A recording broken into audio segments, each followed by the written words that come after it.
We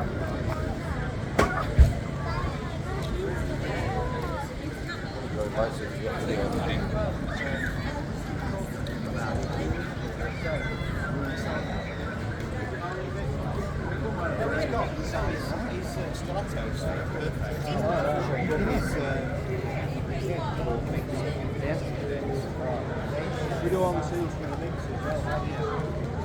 You don't know what series 1, 2, 3, 4, 5, 8. If I'm honest, I know very little about it.